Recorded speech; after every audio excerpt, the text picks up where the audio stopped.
This one just came in with a 4-year-old high fever. The front desk nurse informed Catherine and the pediatric doctor, Misty. I'm going to leave in 5 minutes. My shift was over an hour ago, but I was just wrapping up some paperwork.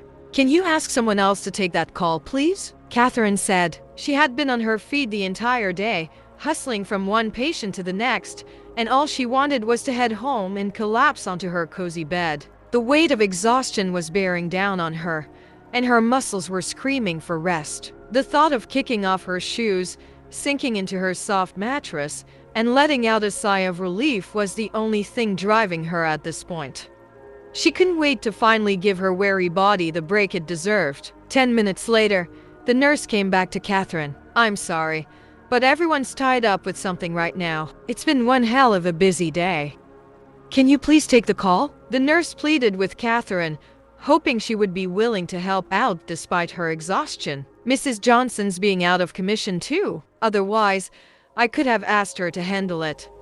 I don't want to risk getting canned for not handling this right. I really need your help, please. Misty pleaded with a tinge of desperation in her voice. Catherine let out a deep sigh and replied, All right, give me the name and address. Thank you so much. I'll fill out the form and be right back. Misty exclamation with relief and ran off to complete the paperwork. A minute later, she returned with a smile on her face and announced, You're going with Mr. Burns. I owe you one. As Catherine made her way to the location where they had received the call, she went through the form, scanning the patient and parents' names, but as she came across the names of the father and son, she suddenly frozen in her tracks. Sean Barnes, huh? What a small world, Catherine thought to herself, feeling a mixture of surprise and curiosity. She had been married to Tim Barnes for the past 10 years, but they hadn't been blessed with any children. Meanwhile, the driver, Mr. Johnson, checked the address and groaned. Darn it. They blocked off the highway in that part of town. It looks like we're going to have to take a little detour.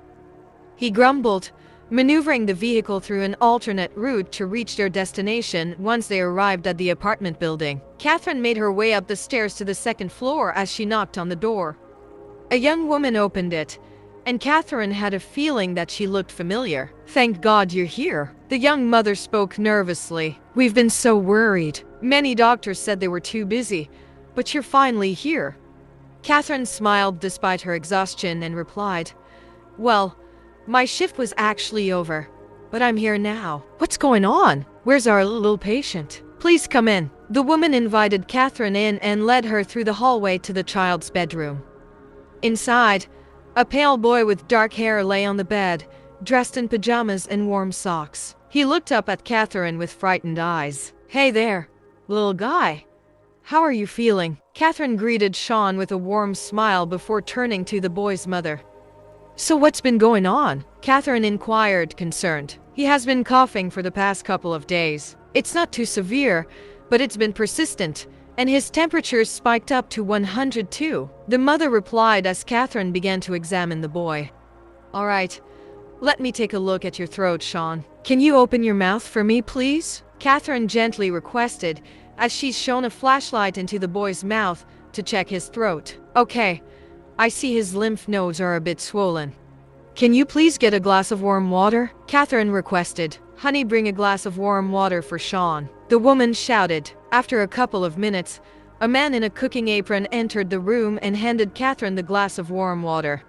She looked up to thank the man. She froze in disbelief. It was her husband, Tim, who had informed her earlier that he would be leaving on a 3-day business trip. As the reality of the situation dawned on both of them, they stood there in stunned silence, unsure of how to proceed despite the shock of the unexpected encounter with her husband. Catherine was able to maintain her professionalism and focus on the task at hand. She began explaining to the parents how to take care of their child. All right, so here's what we're going to do, Catherine said, addressing both parents. I'm going to prescribe some medication to bring down his fever and help with the cough. Make sure he gets plenty of rest and drinks plenty of fluids. You can also give him some warm soup to help soothe his throat. The parents listened carefully, nodded in agreement, taking notes as Catherine speaks. Also, keep an eye on his fever, and if it doesn't go down or if he develops any other symptoms, Give me a call right away, Catherine added. Thank you so much, doctor, the mother said, looking relieved. We really appreciate it. Catherine smiled warmly. No problem at all. Just doing my job, she said. Trying her best to ignore the awkwardness of the situation with her husband in the room after Catherine left the apartment, Tim immediately began calling her. However, Catherine repeatedly declined his calls when he saw his name on her phone screen. When Catherine finally returned home, she went straight to her bedroom and collapsed onto her side. She felt completely emotionally drained and couldn't stop thinking about what had just happened. Catherine couldn't help but ask herself why and how did Tim manage to keep this hidden from me for all these years? She felt betrayed and confused. She had trusted Tim completely, and now she doesn't know him at all. She couldn't believe that he had lied to her for so long. As she lay there, tears streamed down her face. She didn't know how to confront him, or even if she wanted to. Her mind was filled with questions and doubts. She wondered if the entire marriage had been a lie. She eventually fell asleep, exhausted from the emotional turmoil of the day. Catherine had always dreamed of having children, but things didn't seem to be falling into place. She was now beginning to wonder if the issue lay with her, since Tim had a child with someone else. The following morning, Tim arrived early and noticed Catherine's tired expression. He looked at her with guilt and lowered his head. Catherine, there's something I need to tell you. Tim began hesitantly, but Catherine interrupted him by raising her hand. Why? She asked, her voice trembling. Can you tell me one thing? Why have you been deceiving me for all these years? What was the purpose? Tim wasn't able to speak. I've always loved you, Catherine, but I also love the mother of my child, he said, breathing heavily. We've attempted for all these years, Catherine, but unfortunately, it hasn't worked out. I wanted to make it work, but what really happened was that Tim got drunk at a corporate party and started flirting with the new girl, Kylie. After the party, they went to her place, and one's loyal husband decided to sleep with the young girl. Catherine remembered when he came in the morning, saying that he slept on the couch with his friends after getting drunk. Shortly after, Kylie revealed to Tim that she was pregnant. It was at that moment that Tim realized he had always wanted to be a father. However, he was already married to Catherine and could not simply leave his wife or the mother of his unborn child. The fact that he received a promotion soon after was convenient for him, as he could use it as an excuse to take more frequent business trips when he needed to spend time with Kylie. From that point on, Tim began living a double life, doing his best to keep it hidden from Catherine. When Catherine heard his confession, she was silent for a long time. Eventually, she spoke up and suggested, I know the child is not at fault and has no involvement in all of this. I understand you had dreams of becoming a father, but I think it's over for us. I want a divorce. They need you, and I can't continue to live with you after everything that has happened. I'm just letting you go. Tim felt relieved and grateful for Catherine's understanding, and he didn't try to hide his happiness.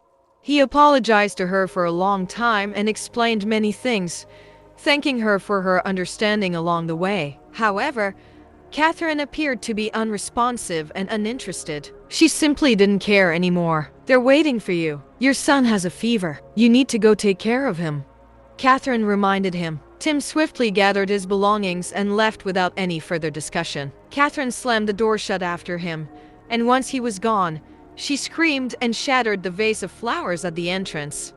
Her anger at Tim's betrayal and disappointment that she had kept to herself all this time flooded her emotions. She destroyed everything that came in her way, unable to control her rage. Catherine only stopped when she heard a continuous knock at the door. She glanced at the mess she had made in the kitchen and then opened the door. Catherine opened the door to find the tall man in the police uniform standing before her, looking at her with a surprised expression on his face. Mrs. Barnes, is everything all right? Your neighbors called and reported hearing some loud noises coming from your apartment, the officer asked with concern. Catherine looked at the officer, surprised that he knew her name. Have we met before? Catherine asked the officer. Well, actually, we have. I brought an infant in for screening not too long ago. Remember? The officer replied, smiling as he took off his glasses. Oh yeah, I remember now that you brought in the baby that was found in front of a convenience store in a box. The poor thing was freezing. They took him to an orphanage afterwards. I remember you, Catherine replied. The neighbors called and reported your address. I recognized it and decided to take the call. They reported hearing screams and crashes. What's going on, ma'am? The officer inquired, and Catherine was caught off guard and replied, It's nothing serious, just some family issues. I understand where you're coming from. I've been there too. The officer replied, taking a focused look at her. George, right? Come on in. Don't just stand at the door. Catherine said she felt the desperate need to talk to someone, though she knew that a police officer might not be the best person to talk to.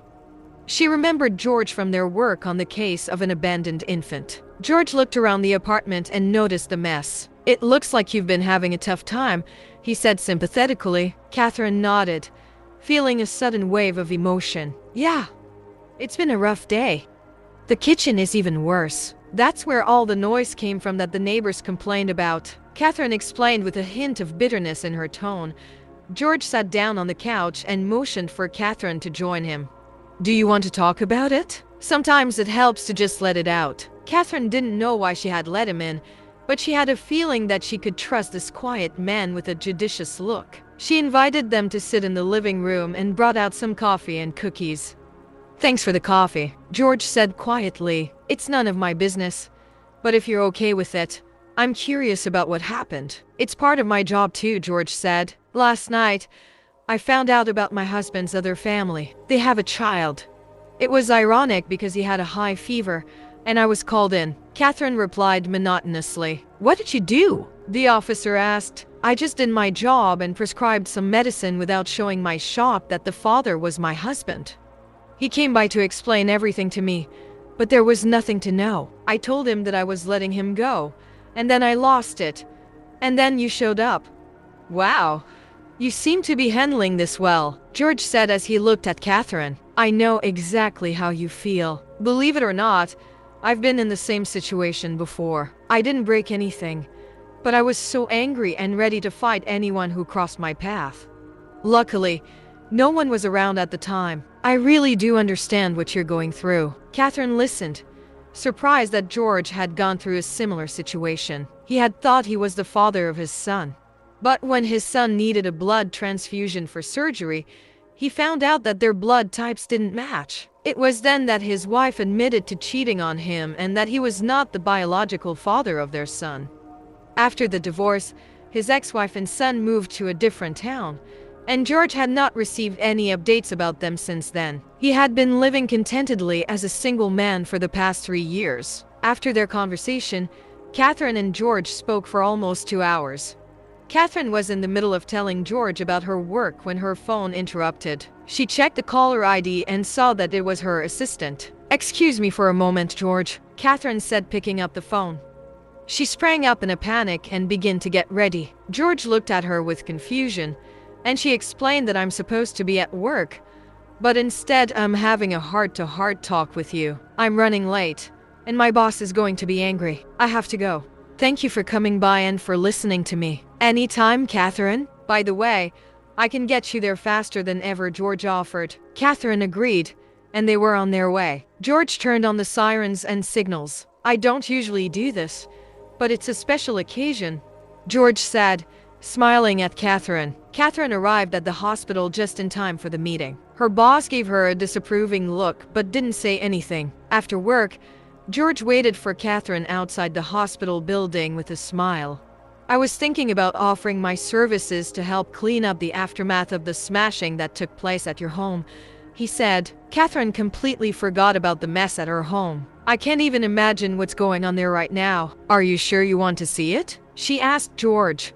George held the car door open for Catherine, but it was clear he wasn't really listening. Catherine, I live alone, and my apartment can look worse than yours even without any emotional crashes. It doesn't happen often, but it does happen.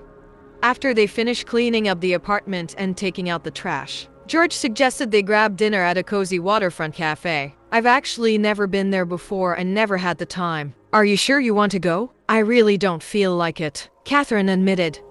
Well, What could be better than having dinner in good company after a hard day's work? I'm sorry for praising myself too much, but I've been referring to you when I said good company. George joked and bowed. Catherine couldn't help but smile.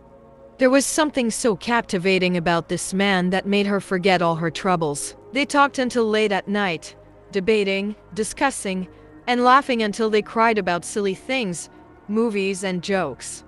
After a couple of months, Catherine finally signed the divorce papers and felt a sense of relief that it was finally over. A few days later, her phone rang, and it was George on the line. "Hey, would you like to come over somewhere with me?" George said over the phone. Catherine was taken aback when George drove her to an orphanage. She had no idea where they were going, and the surprise was even bigger when he showed her a fluffy baby who was studying a toy that hung on the crib with great interest. "That's the baby we found," George said it excitedly. Catherine's eyes widened and surprised as she gazed at the baby in the crib. "I can't believe it," she exclaimed. "She's grown so much." George explained that he had been keeping tabs on the baby's progress since they found her and had been volunteering at the orphanage where she was staying. Catherine was taken aback by George's confession but couldn't help feeling a sense of admiration for him. After several visits to the orphanage, George finally mustered up the courage to make a surprising offer to Catherine. As they were leaving, George turned to Catherine and said, "Catherine, I know we haven't been together for long, but I can't help but feel like we have a real connection. I love spending time with you and with the little girl, so I was wondering if you would like to consider adopting her with me." Catherine was taken aback at first, but as she looked at the little girl, she couldn't help but feel a deep affection for her. She knew it wouldn't be an easy decision, but the thought of giving this child a loving home with George made her heart swell with joy. "I would love to, but I've never," she said. But George interrupted. "I understand that this may seem hasty and difficult given all we've been through. However, why don't we consider creating a loving family together with this sweet little girl? It could be a wonderful new beginning for all of us." George proposed as they continued to visit the orphanage and spend time with the baby.